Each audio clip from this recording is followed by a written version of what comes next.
What if everything we've been told about quantum computing is built on a hidden assumption? One that might not even be true? For years, the entire industry has been chasing a single number, fewer errors, build better qubits, suppress more noise, and eventually we're told quantum computers will change the world. But a new paper out of Purdue University asks a question so simple it's almost embarrassing that nobody asked it sooner. What if we don't need to eliminate the errors at all? That question sits at the center of a fresh piece of research called Recoverable Quantum Computation, or RQC for short, written by physicist Shengwang Du. And once you understand what he's proposing, it becomes hard to look at the quantum computing race the same way again. Let's start with the problem everyone in this field agrees on. Quantum computers are astonishingly fragile. The qubits at their core don't just process information, they exist in delicate superpositions that can be destroyed by the faintest whisper of interference. A stray vibration, a tiny fluctuation in temperature, electromagnetic noise leaking in from somewhere in the room.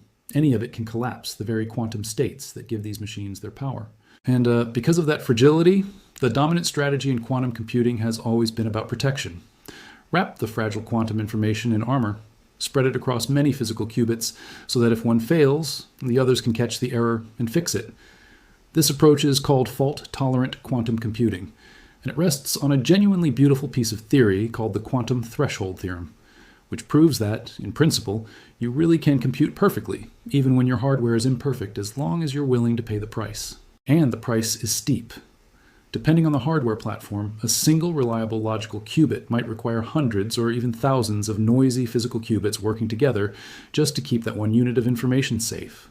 Scale that up to a machine capable of solving genuinely hard, world-changing problems, and you're suddenly talking about needing millions of physical qubits wired together with a level of connectivity that pushes today's engineering to its absolute limits. That's the wall the entire industry has been building toward for decades. Not because anyone loves the wall, but because the assumption baked into fault tolerance is that useful quantum computing simply cannot exist without it. Preserve the state perfectly, or don't bother.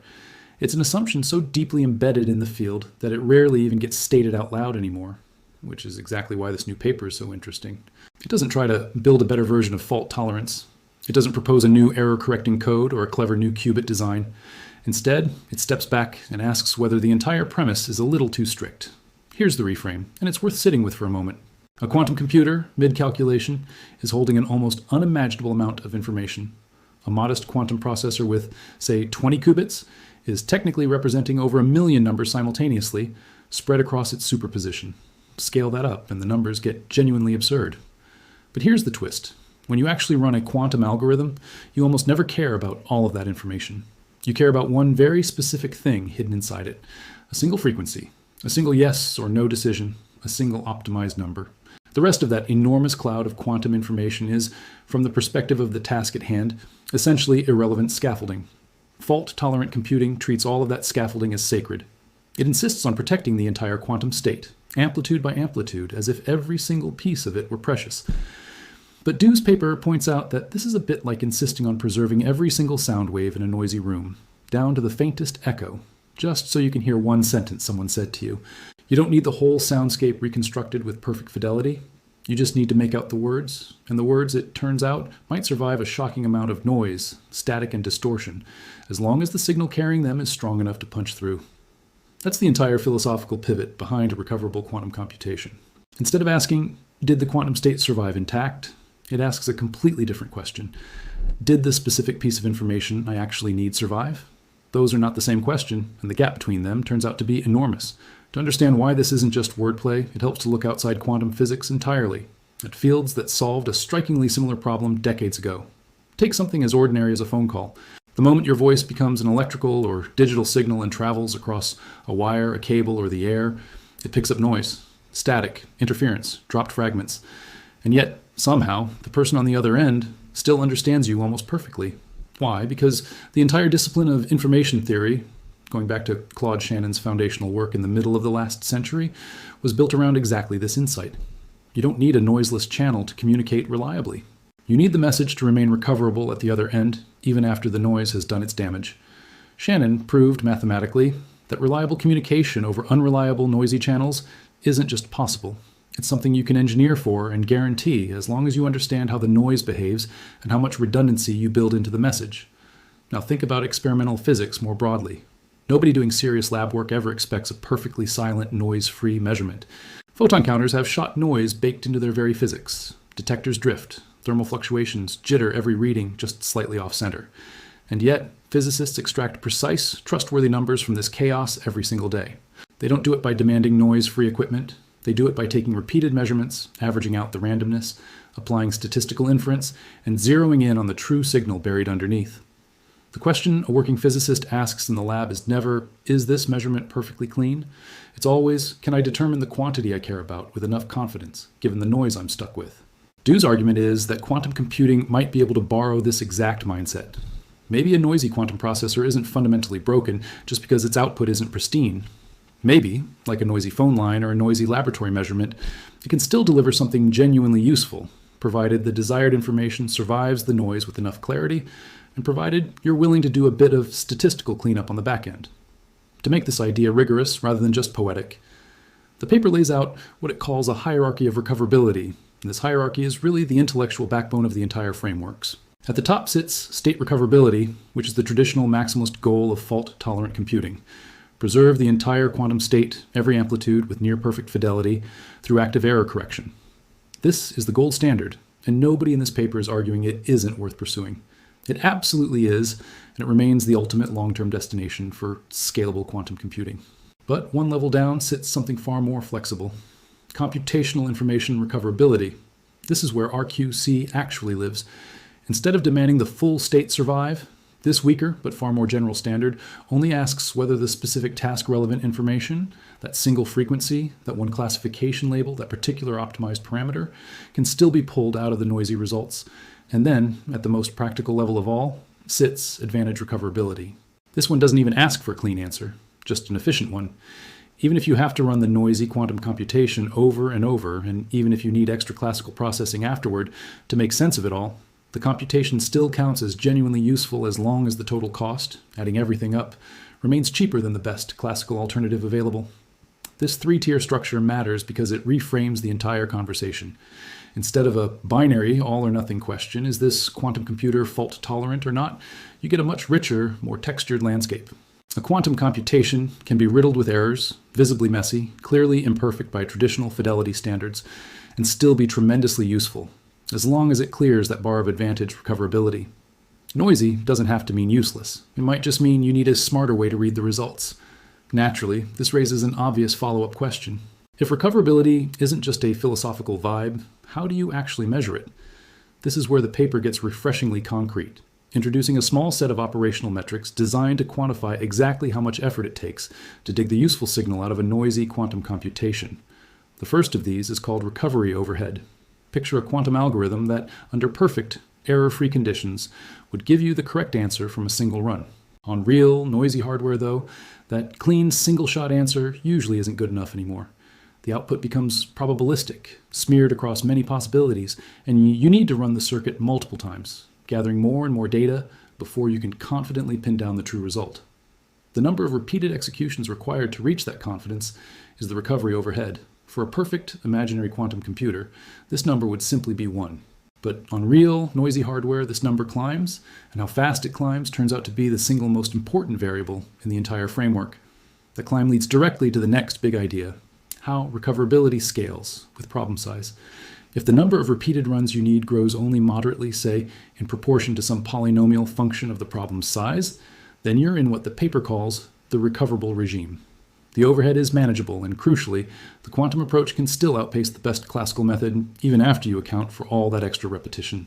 But if the required number of runs instead explodes exponentially as the problem grows, doubling and redoubling with every additional qubit or every additional layer of complexity, then you've crossed into what the paper calls the unrecoverable regime.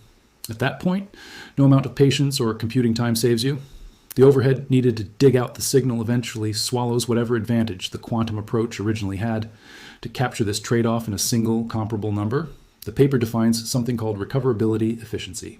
It's essentially a ratio: how long the best classical algorithm would take to solve the same problem, divided by how long the noisy quantum approach takes once you factor in all of its repeated runs. When that ratio comes out greater than 1, the quantum method, noise, overhead, and all is still winning. When it dips below 1, the noise has effectively erased the quantum advantage, even if the underlying quantum hardware technically still worked. This single number lets researchers directly compare different algorithms, different hardware platforms, and different noise conditions using a consistent apples-to-apples yardstick, one that's grounded not in abstract fidelity scores, but in real practical usefulness. And this brings up a subtlety the paper insists on making crystal clear. Recoverability and fidelity are not the same thing, and conflating them is exactly the trap the field has fallen into for years. A computation can have shockingly low state fidelity, meaning the actual quantum state produced looks almost nothing like the ideal textbook version, and still preserve the specific computational information you need. On the flip side, a computation can boast impressively high fidelity numbers on paper and still fail to deliver a usable answer if the signal you're trying to extract happens to be especially fragile. Fidelity tells you how faithfully the quantum evolution matched the ideal case. Recoverability tells you something more relevant to real-world use, whether the answer you actually wanted made it through in one piece. All of this theory would be interesting on its own, but Dew didn't stop at proposing a framework. He tested it on real quantum hardware using IBM's superconducting quantum processors, and the results are genuinely striking.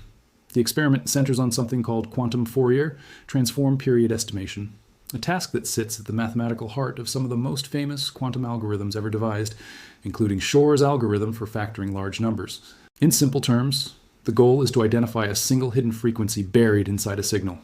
It's a perfect test case for this whole framework, because the answer you're looking for is astonishingly simple, just one number, even though the quantum state used to find it contains an enormous, exponentially large amount of underlying information.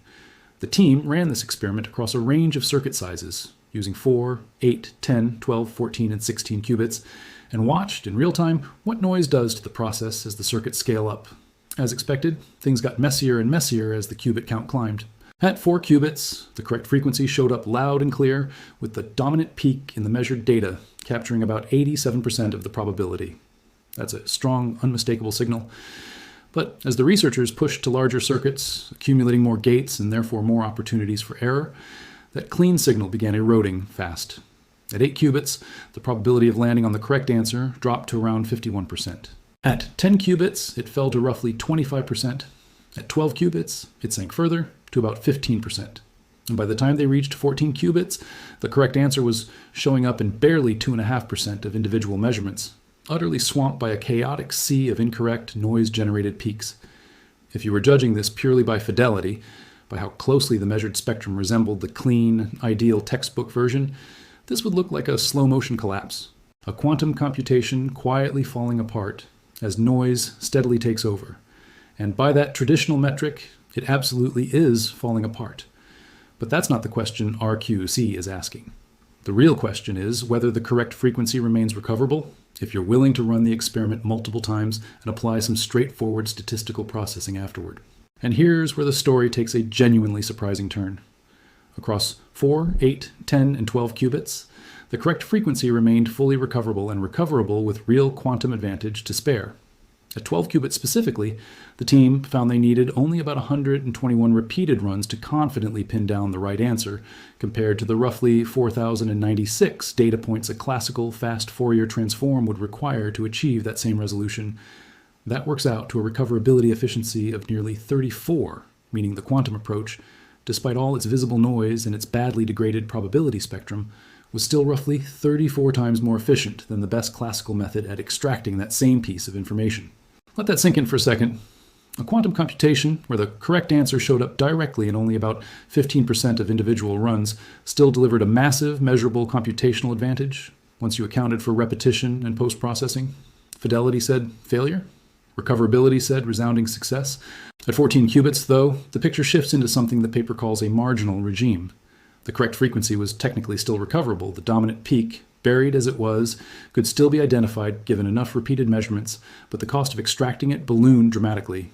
Suddenly, the researchers needed something like 10,200 repeated runs just to nail down the answer with confidence. That pushed the recoverability efficiency down to only about 1.6, meaning the quantum approach was barely eking out an advantage over the classical method, hanging on to just a sliver of superiority before the noise threatened to erase it entirely.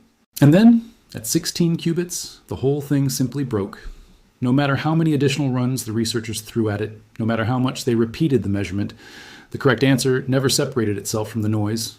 The competing error-generated peaks had become just as tall, just as prominent, as the one carrying the actual signal. At that point, more data didn't help anymore because there was no longer a clean signal left to converge toward. The computational information itself, not just the quantum state, had been genuinely destroyed. This is what the unrecoverable regime looks like in practice, not a slow fade, but an actual cliff edge where additional effort stops paying off entirely. Taken together, these results sketch out three distinct zones. A clearly recoverable zone, where noisy quantum hardware still crushes the classical competition despite looking messy on paper. A marginal zone, right at the edge, where the advantage survives but only barely, teetering on a knife's edge. And an unrecoverable zone, where the noise has won outright, and no amount of repetition can rescue the answer. That's not a vague theoretical prediction. That's an actual measured transition captured on real hardware, moving from strong advantage to fragile advantage to total failure as the problem scales up. Now, period estimation is a beautifully clean example because the target is a single continuous number, a frequency. But Du's paper pushes the idea further into a completely different kind of computational goal, decision-making, the exact kind of task at the heart of quantum machine learning. Picture a quantum classifier, a system designed to look at some input data and sort it into one of several categories: cat or dog, spam or not spam, fraudulent or legitimate. Internally, this system is manipulating an enormous, exponentially large quantum state, packed with an almost incomprehensible number of probability amplitudes. But at the very end, none of that matters directly. All that matters is a single output. Which category won? The final answer collapses down to one label chosen from a small, fixed handful of possibilities. This is where the paper introduces one of its more evocative ideas, something it calls the interference dominance principle. In a well-designed quantum classifier, different computational pathways inside the circuit interfere with one another. The pathways that support the correct answer constructively reinforce each other, building up probability toward the right decision, while pathways associated with wrong answers tend to interfere destructively, canceling each other out and suppressing incorrect outcomes. Noise in this picture doesn't erase the interference pattern outright. Instead, it perturbs it, nudging the amplitudes slightly off course, blurring the sharp distinctions a little. But as long as the constructive interference supporting the correct decision remains stronger than the accumulated distortion from all that noise, the correct classification can still shine through and still be reliably recovered by running the classifier multiple times and letting the majority outcome settle the question. It's the same underlying logic as the frequency example, just wearing a different costume. Instead of recovering a continuous parameter by looking for the dominant spike in a spectrum, you're recovering a discrete decision by looking for the dominant label across repeated trials. A different flavor of computational information, but the exact same core principle underneath. Task-specific information can survive substantial noise, as long as the signal carrying it remains strong enough to dominate the accumulated errors working against it. Zooming out from these two specific examples, the paper sketches a broader map of the entire quantum computing landscape, organized not by hardware platform or by algorithm family, but by expected recoverability itself. On one end sit what it calls parameter recovery applications, things like period estimation, phase estimation, quantum sensing, and quantum metrology, tasks where the final target is one or a small handful of continuous physical values. These tend to be relatively forgiving because you're not asking the system to preserve much information at all, just enough to triangulate a single number with sufficient precision. Next come decision recovery applications, the territory occupied by quantum classification and related machine learning tasks, where the target output is a discrete label rather than a continuous number. These occupy a kind of middle ground, generally more forgiving than full state preservation, though the exact behavior depends heavily on how cleanly the interference patterns supporting the correct decision are structured in the first place. And, at the far end, sit what the paper calls state information applications, tasks that genuinely do require access to a much larger slice of the underlying quantum state, not just a single number or a single label pulled out at the end. Unsurprisingly, these are expected to be the hardest category to make recoverable because there's simply more information that has to survive the noise intact. The paper is careful to frame this entire map as illustrative and conceptual rather than a rigid final taxonomy. Placing any specific algorithm precisely on this landscape is still very much an open question, one the paper explicitly hands off as a direction for future research. And that closing gesture, honestly, sets the tone for the whole paper. Du is careful, almost insistently careful, not to oversell what's being proposed here. Recoverable quantum computation isn't presented as a replacement for fault-tolerant quantum computing, and it isn't dressed up as some shortcut that magically makes error correction unnecessary. Fault tolerance still remains, by the paper's own admission, the ultimate long-term destination for scalable, arbitrarily accurate quantum computation. What this framework offers instead is a different lens for the messy, in-between years we're actually living through right now. The extended stretch of time between today's noisy, imperfect quantum processors and whatever fully fault-tolerant machines eventually get built, possibly a decade or more from now. And that reframing might matter more than it first appears. If usefulness gets measured only by the fault-tolerant yardstick, every noisy quantum processor built today looks like nothing more than a stepping stone, a practice run for some distant, more capable future machine. But if recoverability becomes a legitimate way to evaluate quantum hardware, then some of today's admittedly noisy, admittedly imperfect systems might already be doing genuinely useful work, right now for the right kinds of problems, the ones where the desired computational information is simple enough and the underlying signal strong enough to survive the noise with an acceptable amount of repeated effort. That's a meaningfully different way to think about progress in this field. Instead of one single finish line called fault tolerance, sitting somewhere off in the distance, you get a much more nuanced landscape, a spectrum of tasks, some of which may already be within reach of today's noisy machines, and others that will likely have to wait, possibly for a very long time until the hardware catches up. The paper doesn't claim to have mapped that entire landscape with precision. It openly admits this is a starting framework, not a finished theory, and calls for a great deal more work, sharper mathematical definitions of what exactly counts as computational information, more rigorous models tying recoverability to specific, well-understood noise conditions, and a broader library of experimental case studies across genuinely different types of quantum algorithms, beyond just the two illustrative examples explored here. But even at this early stage, the core idea lands with real force. For years, the conversation around quantum computing has quietly assumed that noise is simply the enemy, something to be crushed, suppressed, or engineered away entirely before anything truly useful can happen. This paper offers a different, more information-centric way to see it. Noise degrades the quantum state, unmistakably and often dramatically, but it doesn't necessarily destroy the specific piece of information you actually came looking for. Sometimes that signal keeps shining through, faint but unmistakable, buried under statistical wreckage, recoverable if you simply know how to look for it. And that distinction between a broken state and a broken answer might turn out to be one of the more important reframes quantum computing has seen in years. Not a new machine, not a new algorithm. Just a different, sharper question to ask about the noisy results we already have sitting in front of us. Think about what that really means for the years directly ahead of us. Somewhere out there, on hardware that already exists today, imperfect, error-prone, nowhere close to fault-tolerant, there may already be computations quietly clearing that recoverability bar, delivering a genuine, measurable edge over the best classical alternatives simply because nobody thought to ask the question this way. Not every quantum algorithm qualifies. Plenty of tasks genuinely do need the full, pristine quantum state, and for those, fault tolerance remains the only real path forward. But for tasks that only need a single frequency, a single label, a single optimized number, the noise sitting inside today's quantum processors might be far less disqualifying than it first appears. The real breakthrough here isn't a piece of hardware. It's a shift in the question itself, from asking how clean the machine is to asking how much of what we actually needed managed to survive.